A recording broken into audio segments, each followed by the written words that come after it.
We're in conversation with Sridhar Vembu, the co-founder and CEO of Zoho. Thank you very much for coming to CNN News 18 Indian of the Year event. We're very, very happy to have you as Indian of the Year in the startup entrepreneurship category. Though Zoho traditionally can't be called a startup anymore, in spirit it is a startup. Your thoughts, Sridhar, on taking a different path to entrepreneurship?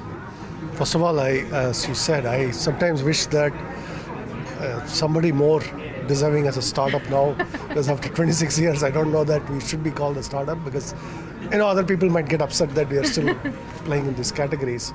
But yeah, I'm honored to be conferred this, and thank you very much. Right. What would your advice for young entrepreneurs be, to take an original path and not just accept wisdom from VCs or management gurus and tread an original path?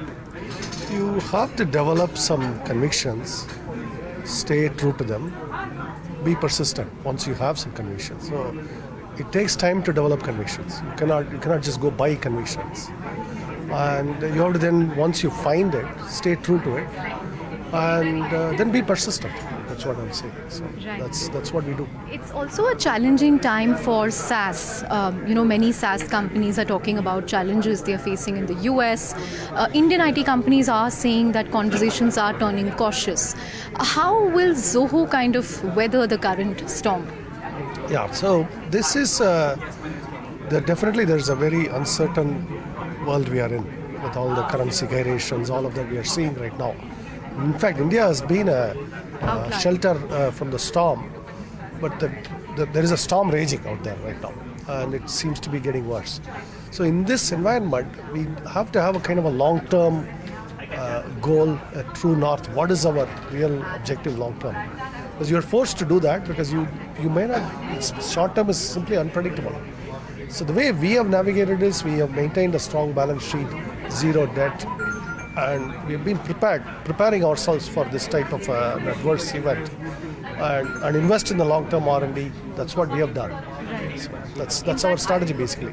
In fact, we are talking on a day when one of India's most funded startups, unicorns, Byju's, has just announced layoffs of 2,500 employees. In the current environment, will you also look at rationalization of workforce, as startups are calling it?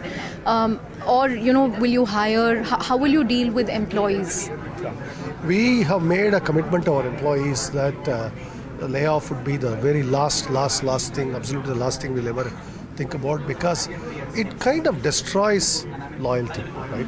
If we want employees to be loyal, we have to be loyal during downturns. That's just a two-way street, right? In fact, we made, in the beginning of the pandemic, we made the promise that we will now have layoffs. We will sort of wear through that course. We'll bear the pain. And in a similar way, in fact, this is what I tell our employees. Times may get tough, but we are a company with a strong balance sheet, with a strong culture. So we want to retain the talent here. That is how we have built it. And we definitely are slowing down hiring, because it's the environment is, we think that it is getting difficult. Our growth rates have come down. It will get more difficult, is my forecast. But we want to keep our employees. On that note, thank you very much for talking to us.